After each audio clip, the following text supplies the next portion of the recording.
we ran into an issue with Alfredo that, well, involved him getting out of the electric fence and spending some time in the dollar store. And by in the dollar store, I do mean in the dollar store. Well, hey there, hobby homesteaders. Welcome back to Peaks Peak. Today, we are going to get into a little bit of everything. We've got some tractor work to do. We've got a little bit of fence building to do.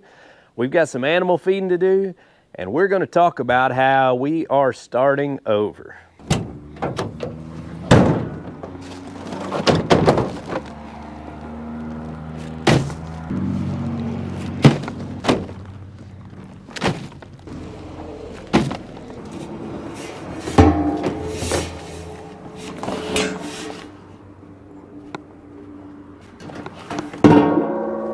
Picked us up a new burn barrel, and I got a new bag of bedding because we're about to get some baby chicks.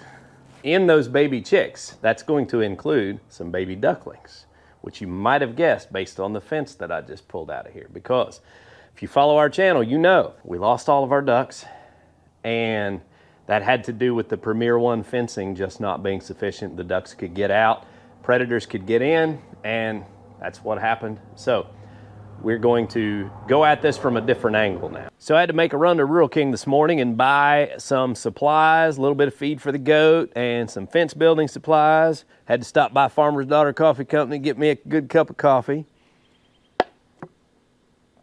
And now I'm ready to get to work. I'm gonna share with you guys some of the changes that we're making around here. We've had lots of changes take place over the last several months. That included sending our cattle to the butcher and not being able to replace them just yet, tearing down our fence. We had dogs kill most of our chickens and ducks. On and on the story goes. So we're going to talk about some of that stuff that's happened and what we're going to do to get off to a better start this year.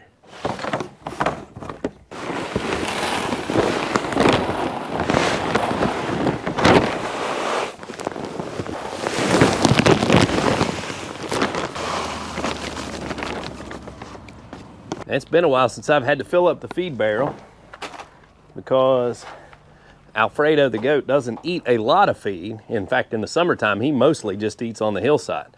But we ran into an issue with Alfredo that, well, involved him getting out of the electric fence and spending some time in the dollar store. And by in the dollar store, I do mean in the dollar store. You been on a field trip? Yeah. Come here. So Alfredo, if you'll notice, he's on a cable right now with a collar, and he is in the shelter here. And that's a short-term temporary solution to him visiting the dollar store. Alfredo has been great. We've had Alfredo for 3 years, almost 3 years. And Alfredo has been a great goat. We love him, but he figured out that he can take one good zap from the electric fence and come on out, and then he has freedom to free green grass, whereas he's eating everything on his hillside, and so it's clear, you know, he can't stop himself. So after him getting out 2 or 3 times, and the last straw was him making it over to the dollar store, and I got a call from from a concerned citizen that said, hey, I think your goat's over in the dollar store parking lot. And so I went over and got him, collected him, and I went in to apologize to the workers in the dollar store, and they were laughing. They said he literally walked through the automatic doors and walked inside and looked around and then turned around and walked back out. So Alfredo's been to the dollar store, but you know, I can't have that happen, and I don't want him to get hit by a car or anything like that. So I got a cable and a collar, and I've got him pinned up here with his water and food until I can either get a better fencing system set up for him, or I get grass growing on the hillside again so that he's content to stay there. Because when there's food to eat, he's fine. He's not going to get out, but we can't have him visiting the dollar store. So that's the one big change that we've got to make around here, is I have to come up with a better solution for my goat fencing. Now, the next part of what has to change around here is we built our chicken fence here, and it was doing really well. All the chickens were really happy and content to live inside the pen there, and until they weren't. We didn't clip their wings, and several of them got out, and those dogs got over here and killed some of those that were out. And then we've got a lot of bobcats around here. We've trapped some of them, but we had a bobcat nearly finish off our flock of chickens because it could get in, I guess, underneath the coop and come out through there. And so we just had a bad way to go there. So we are going to fortify our defenses on this chicken coop setup, clip the wings of these ladies that are still running around out here, and then we're going to start a new flock of chicks and probably just keep a small flock. That way we can keep up with managing them a little better. We want fresh eggs, and in fact, my new daughter-in-law, Amber, is wanting fresh eggs. And so she said, I would love to have chickens to take care of and keep the eggs and all that. So I'm gonna try to set this up. You know, she's not a farm girl, and you know, it's kind of messy over here and all that. So I'm gonna try to fix this up to where she can get some fresh eggs and take care of some chicks and learn all of that.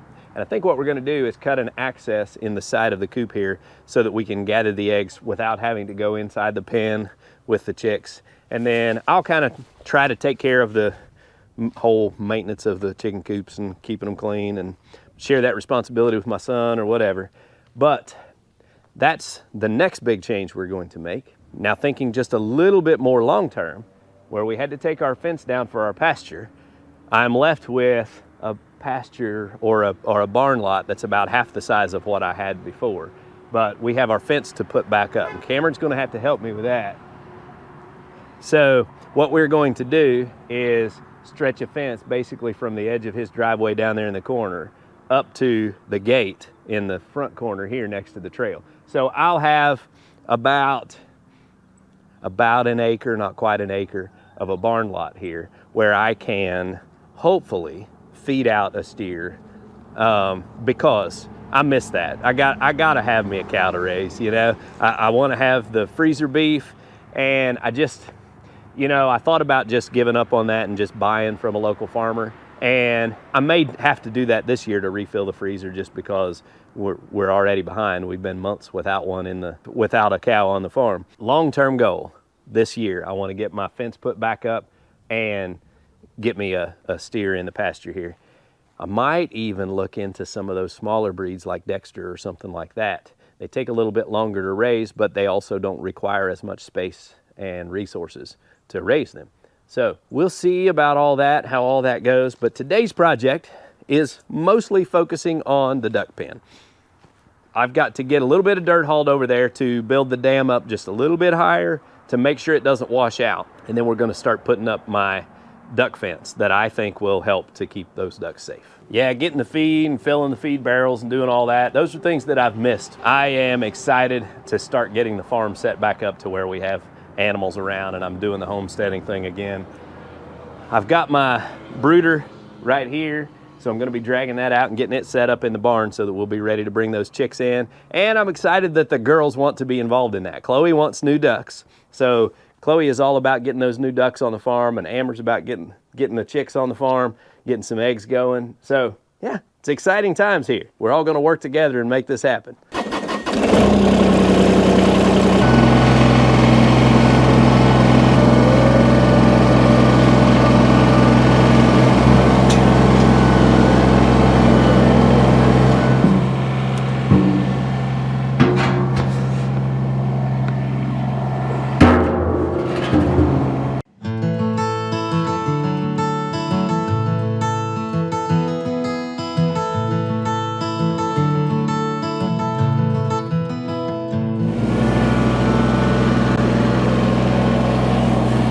Now, I thought I would show you what I'm going to do before I put up my fence, because you know, I've had to rework this pond several times and I expanded it in the fall and I was really excited to see how it turned out. It did great. It expanded really nicely and it looks good. It's going to be a great environment for the ducks to live in. But I just kind of built the dirt up to the exact level of the water, which doesn't work over time because when you get a lot of rain, it'll come over the top of your dam and wash it out. So I'm gonna build the dam up just a little bit by bringing in a little bit more dirt and kind of fix this up to where it should last a while, but also the fencing I've chosen to put up is going to be something that I can easily open up, get the tractor in here and do some rework if I need to. But I've got some extra dirt. over by Cameron's place that I'm gonna haul over here and kind of build this up, and then we'll get to fence building.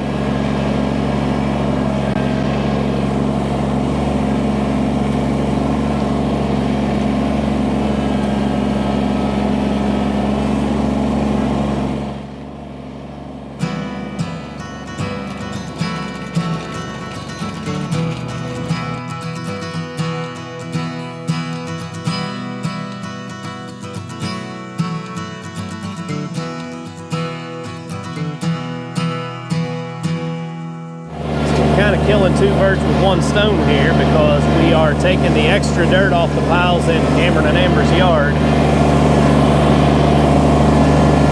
and using them to build up our dam. Pretty well just put the box plate on here for ballast, because you get a full bucket of dirt, it'll lift the back wheels right off the ground on you. So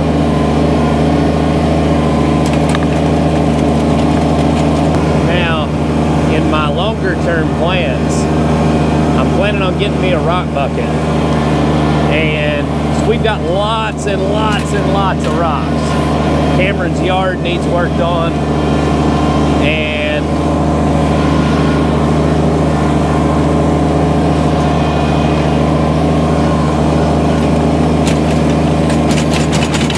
the dirt bike track is pretty rough shape with rocks, and so a rock bucket would help us to clean those up, but it would also help us gather up rocks so that I could like line this dam with rocks to keep it from washing out again and all that. So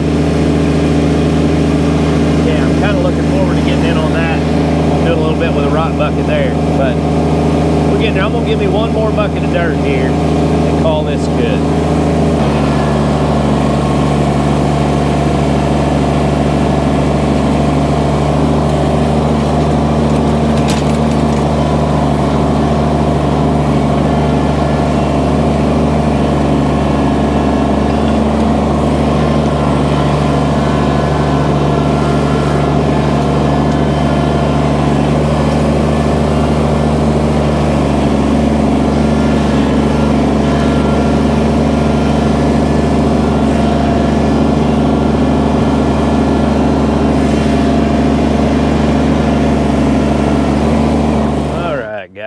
We need a shovel and a rake. Kind of finish cleaning this up just a little bit.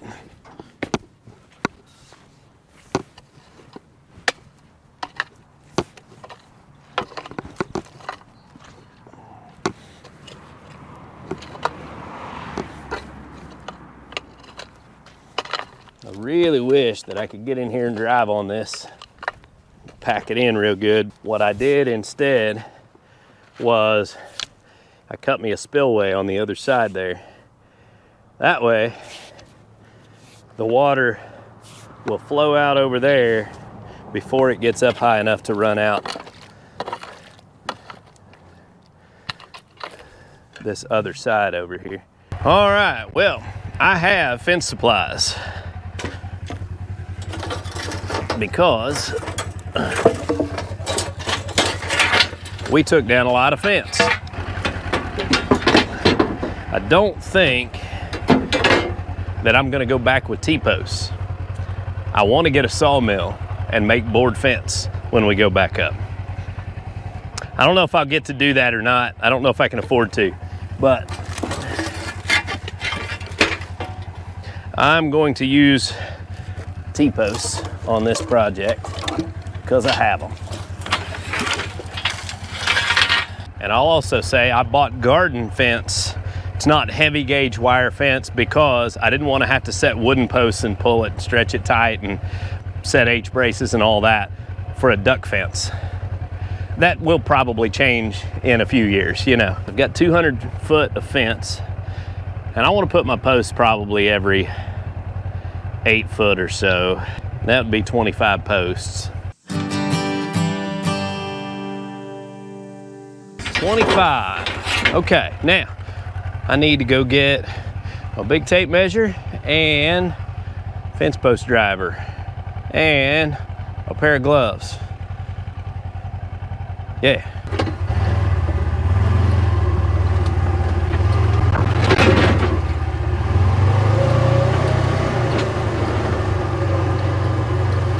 what I'll start with first is I'm gonna just grab my little trim saw and go over there. There's a few little trees I need to clear off that bank where I'm gonna run the fence down through there. So I'll get those cleared off, and then I'll decide where my back or where my corner posts are gonna go. Then we'll probably get some string, stretch a string to lay out the fence posts, and then I'll start measuring off and marking where my fence posts go.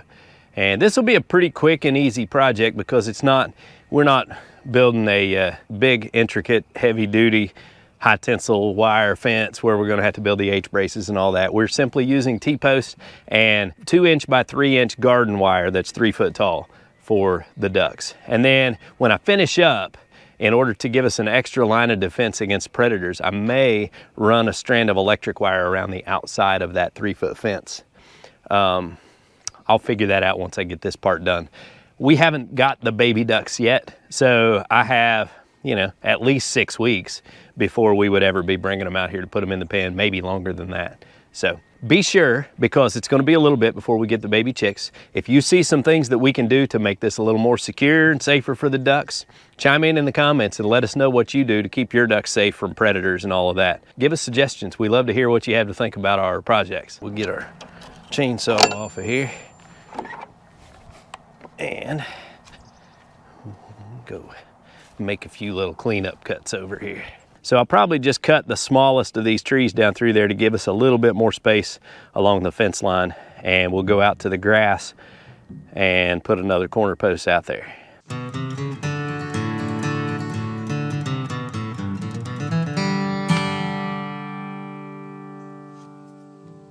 That'll be easy enough, but I just noticed that we got a leaner here, leaning towards the fence in the duck pen, kind of coming up out of the ground. So we're gonna have to cut that up.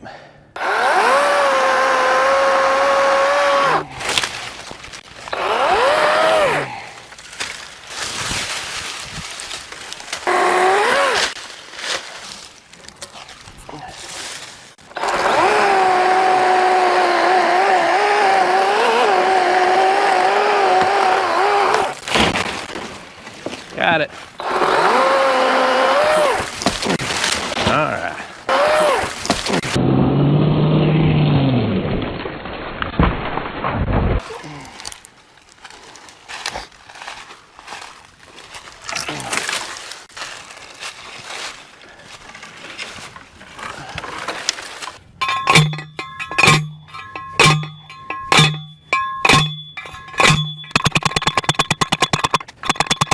All right, so the next step is to stretch our tape around, because I've got 200 foot of fence.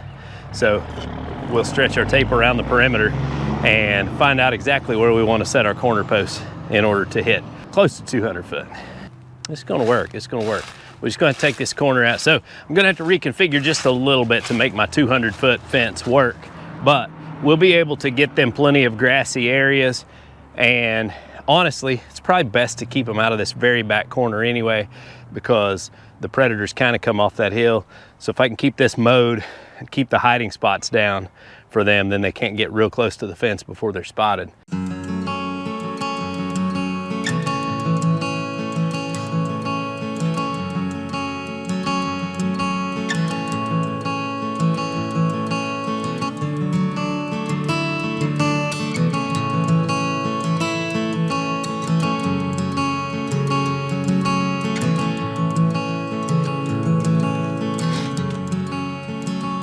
All right, let's see what we got here.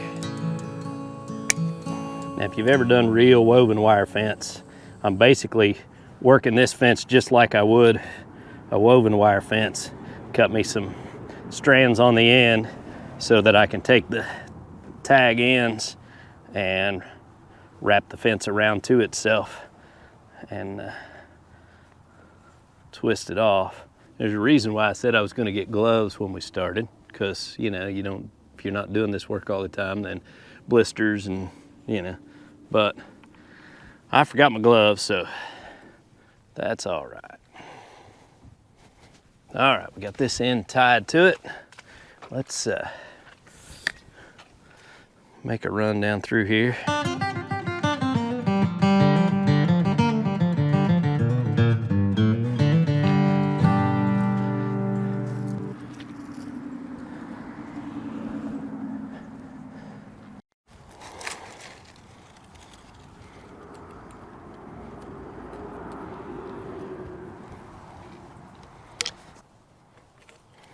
Yeah, I tell you, you know you're not ready for the city to come closing in around your farm when you can't even keep your goat from walking in the doors at the Dollar General.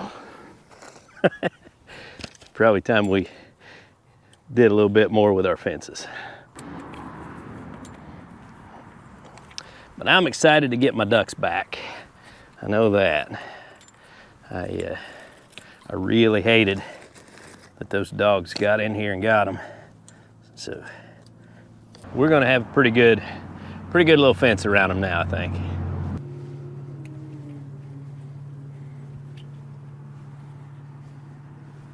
"50 foot down, 150 foot to go." I really did just have a beautiful day to work out here on the duck pen, and we ended up, you know, with a 197 foot pen. It's gonna be great for the ducks, and I'm excited that the girls want to have some chicks and ducks and do all of that. So we kind of talked about our schedules, and we're planning next Saturday to go to Rural King to pick us out 6 ducks and 6 chicks to kind of start our flock fresh. You know, we do have 3 hens still over there, but they're a little bit older. They're not really laying anymore. So they're kind of just, you know, they'll live here until they pass on. But it'll take about 6 weeks to brood those chicks up to where they're ready to put out, and that should put us right where it starts to get warm enough to where they can be outside all the time and all that. So the timing's working out really good, and I think we've got a nice pen that will easily support 6 ducks and make a nice little, you know, sanctuary for them. I just loved having my ducks, you know. Not to mention, duck eggs are really good. So now that we've got a nice setup here, you know, we may even get some duck eggs out of the deal. But guys, hope you enjoyed today's video and the update on seeing us start over on the homestead and try to get set up a little bit better this time and take good care of these animals.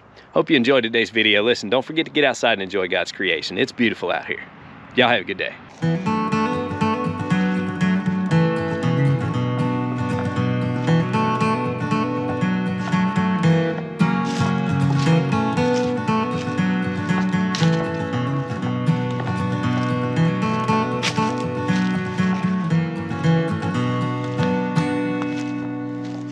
Now, if we can just keep our animals out of the Dollar General, we'll be all set.